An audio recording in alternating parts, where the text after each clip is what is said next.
is not an ad for puffins, non-vape, non-cigarette, but I am smoking it because it is a great lung vapor, mullein, mint, and thyme. You know, you can only do in life what you can do. And usually, whatever you can do or whatever you're capable of handling, in other words, the universe is going to make you do it. Be sure. So if you can do it, you'll need to do it.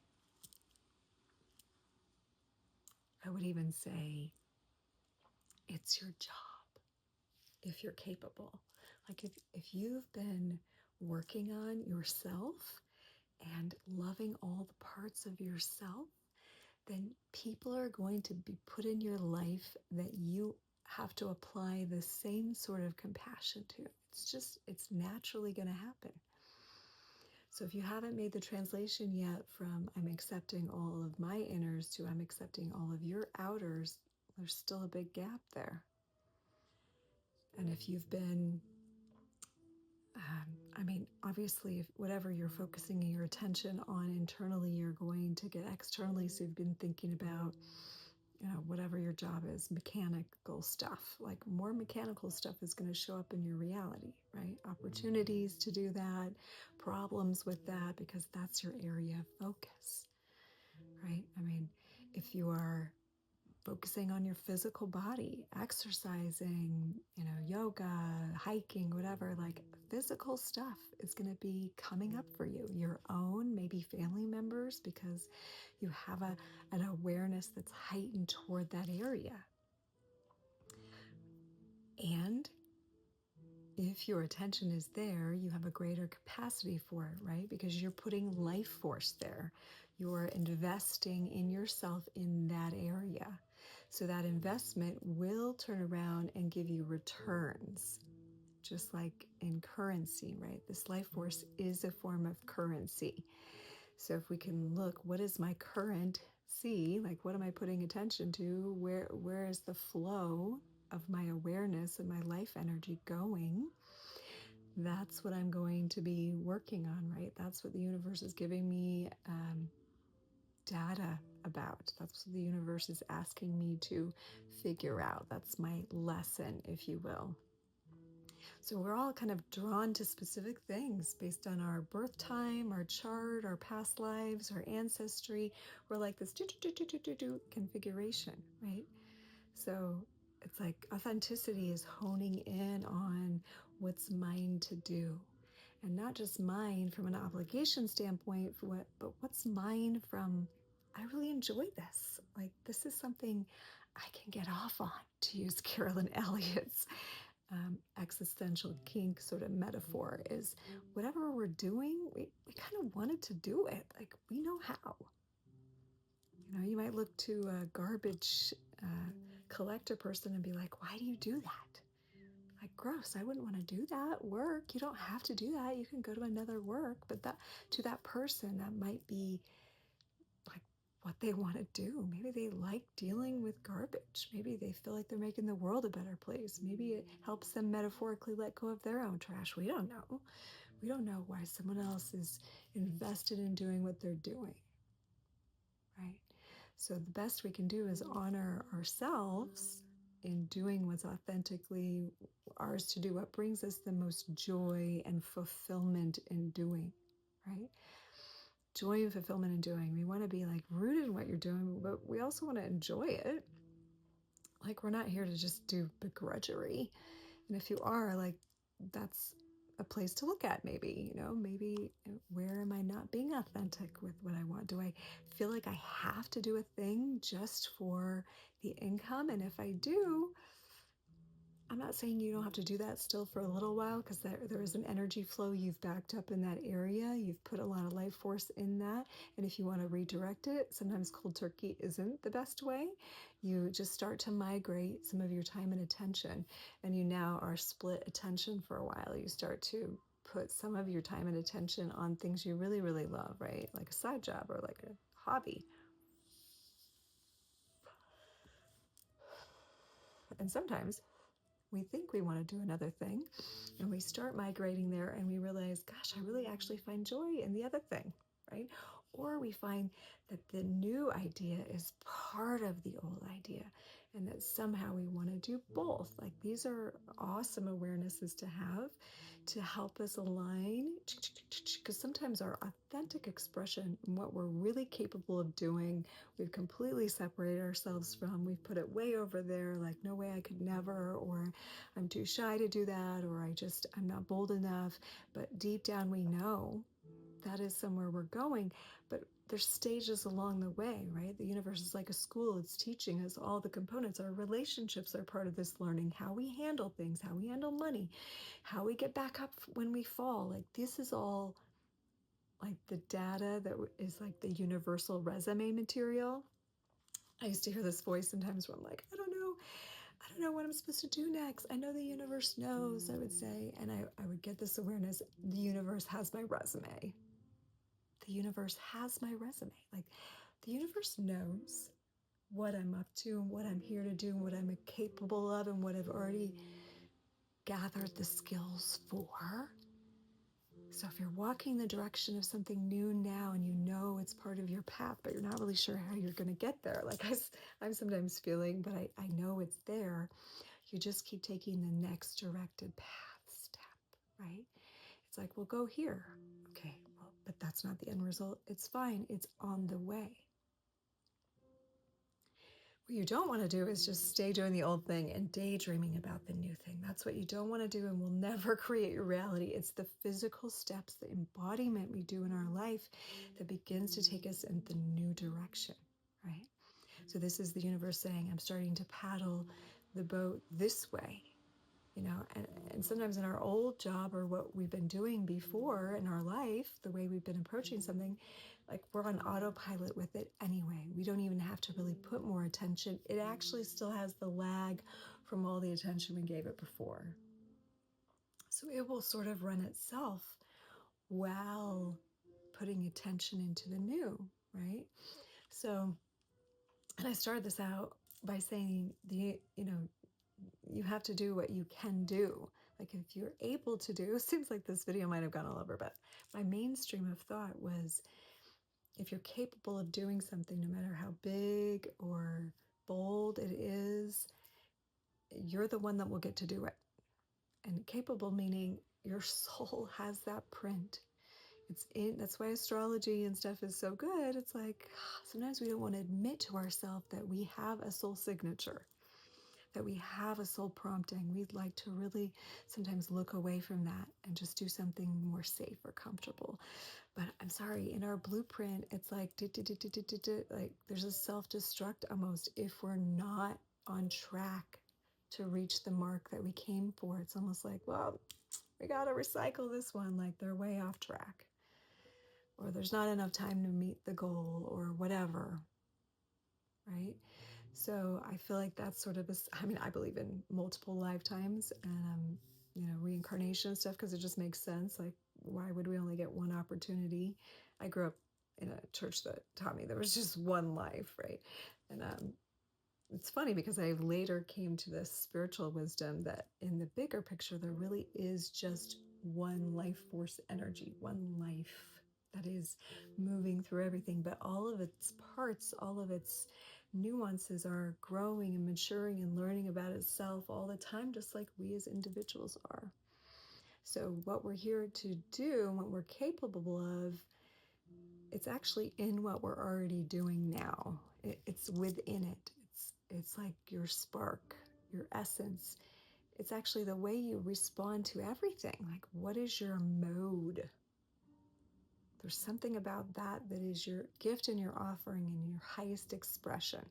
It's just really toned down, and it's almost just like the background noise to all the rest of your reality. But if you fade out what's in front and put the background in the front, your soul essence, then it's easy, right? It becomes easy to do, to be what is naturally there. It's naturally there. So if you can do it, you will be doing it. I'm terrified and excited about this fact in my life because I am a kook. I am a kook, and silly and crazy, and I grew up this way, and it's like almost bursting in from within me in this world that needs so many awesome kooks, right? Like, let your kook shine. It's one thing I loved about Portland when I lived there. There was Keep Portland Weird, and when I first got there, I came from a very religious background. And even though I grew up outside of Portland in a little town called Boring, yes, it's true, and it has about the same number of people still there as when I grew up there. It's crazy. But when I left there and moved to Salt Lake, and everything's very like conformative here. And it was a very big box to put myself in where I wasn't sure anymore if all my parts were acceptable. You probably had that same experience in a different way and different story and way of getting there, but somehow we're in this place where we're like, I've been put in this box, and I'm not really sure how to get out of it. Like, I don't think it's socially acceptable for me to get out of the box and be who I really am. Like, what if they put me away? What if they make fun of me in the comments? It's just like the funny thing that we've invented, right, as the current fear barrier. So, but as we start aligning and putting ourselves, in that place where we're hitting the mark, right? This is why I love yoga practices, we become single eye. Literally by looking at your forehead and I know it looks funny, and then relaxing your eyes. And they used to tell you that your eyes would stick when you're a kid, but that is not true. They just didn't want you to be single-minded. But doing that over and over, it actually like helps you organize your life, like become more focused and not all over the place. Like, these human minds want to be like, they're like processing computers, and they're always gathering data, and they're always regurgitating old experiences and memories, and this brain is logged as facts, and we have previously connecting points up here, and that actually says that this thing that you're looking at now is going to be blah, blah, blah, blah. But that's just mental chatter. Some of that may be helpful, but everything is actually fresh and new in every moment, and evolving and containing not only those connections you made, but a myriad of other ones, and undetected ones, and mysterious parts, and a life force of its own. So this outside world's ever changing. What we can do is what we can do. What we can do. And that shows up for us more and more, an opportunity to do that, the more we are being true to who we are, authentic to who we are, settling into this body. And that's why I do all the embodiment practices, settling into this body that we have. This is the body we have. It's not going to change no matter what you do to it, like pretend. Your core essence is sitting in this form, right? I'm not saying don't make yourself look good. Great. Like, I love it when I have a tighter butt, and I'm working on it. But anyway, like, the point is, this is your form. Like, people can say whatever they will. People tell me I look vegan, and I'm not. I was vegan for 7 years, though, and I found I was going to like disappear into the ether. So I'm not. But my dad was super tiny, and I'm super tiny, and my mom's wedding dress, when she got married, it won't even fit me now. So she was smaller than me. So it's just in my genes. My bones are small. I got small bones. I can't help it.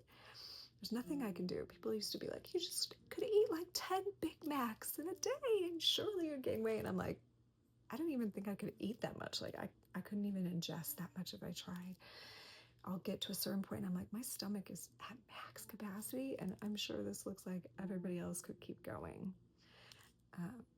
And if I've tried to overeat, and I'm on a tangent about this, but this is about being in our body, is if I overeat, I get like really bloated and full, like my stomach feels pain. It like actually hurts, like I'm stretching it too far. It's not a good thing. And who knows, maybe I need to apply the logic that I've applied other places, which is, you got to lean into the pain, but it just doesn't feel healthy. what feels healthy for me is to be like light on my feet and just eat the things that look good to me. Um, but I feel for me, and this doesn't have to be true for you, but for me, I found that I don't even really know if I believe that we need food. Like, I feel like we are sustained by cosmic energies, that we are sustained by consciousness itself, and we can eat food with pleasure and gratitude. But it's really like the gravity at which we are landing in this body and trusting this process. And uh,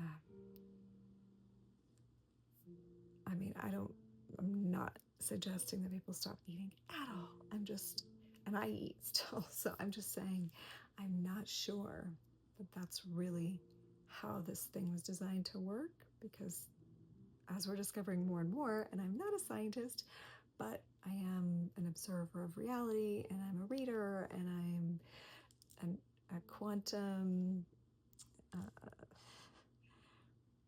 we'll say I'm a psychonaut a bit. So having like experienced other dimensions of consciousness, I'm very aware that this body is not the end all be all. It's just like the final manifestation. So there's so many layers going on behind the physical body, and in the yogic texts, they talk about it as koshas, or like fields. They're actually illusory fields, but they work in this matrix, if you will, or this commonly accepted reality that we're all in. But there's layers, right? Because we can experience something physical, but we can also experience an emotional experience that can feel physical, but you know it's originating in like a heart space, right? There's mental stuff. You can just be non-attached, thinking, like data. That's its own field, right? The breath, though it's touching this physical vessel, it's not really physical. It can, like the wind, move things, but you can't really see it. You can on a window and it gets foggy, but that's the effect, right? It's not actually the breath. The breath lives in its own dimension. And these things are bridged together through actually prana, through life force, which is breath awareness that becomes multidimensional, right? You become aware of the current of the energy behind that thing, right? So, and then of course there's a field at which inspiration drops, that you know it's not your own. You know it comes from a greater field of consciousness. It's just, you're like, where did that come from? Or that just popped in, or I just got this great idea and it seemed to have come from elsewhere, right? In yoga, that's the Vijnana Maya Kosha, that's the higher wisdom body.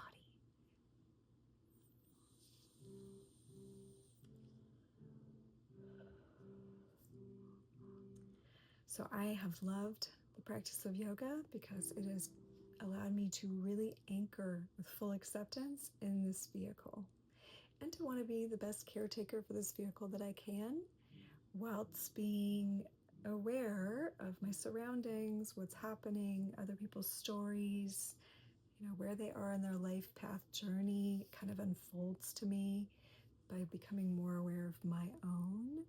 So that's given me a perspective, so I'm capable of that. So I get put in situations where that's required of me, to notice those things and caretake those things. So of course, the more we understand or comprehend or work with, the more responsibility that we have to, be a caretaker of that wisdom. And sometimes that can feel like a lot. That can feel like we want to shy away from that, I know for me too, I'm like, yeah, I know. Like, and sometimes it's like, you can't just know a bunch of stuff and not do anything with it. In my old Christian teachings would be like, you can't put your light under a bushel. You can't hide the gifts you have. You can't not be you. That's not part of the deal here. If you have something to offer, you are like required to. And it's like the universe is going to push us into that now more and more, because we are moving into this authenticity field, this space of the new, right? This is where we're co-creating the new earth, right? This is where you could say heaven is coming into existence, and it comes in through you and I. It comes in through you and I being authentic, being in our truth, stepping fully into it, embodying it so that our whole vibration is a signature of the I am, right? And that means within the self, I am. Such a presencing statement. We heard Jesus Christ say, I am that I am. Try it. I am that I am. I am.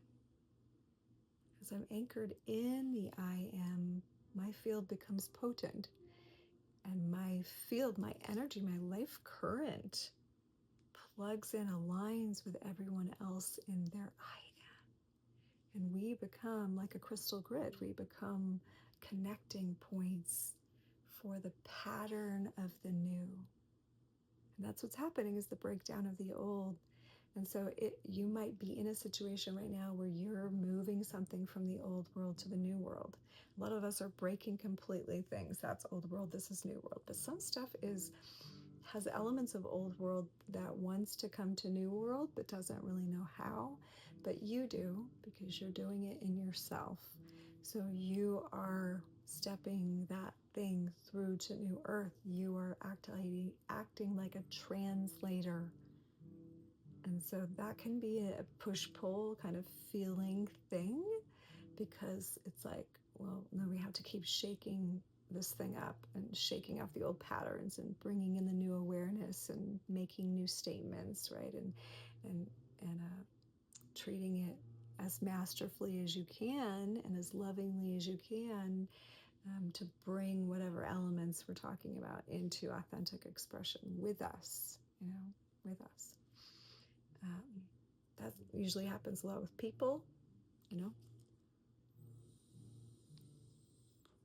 There's clients that I have that it's like, it feels like one person is awake and doing the work and the other one isn't, and yet they're married or they're committed or whatever, and it's like it doesn't feel right for them to separate. I see this a lot. And so there is this, how to bring this relationship through, and some of them will go through. Some of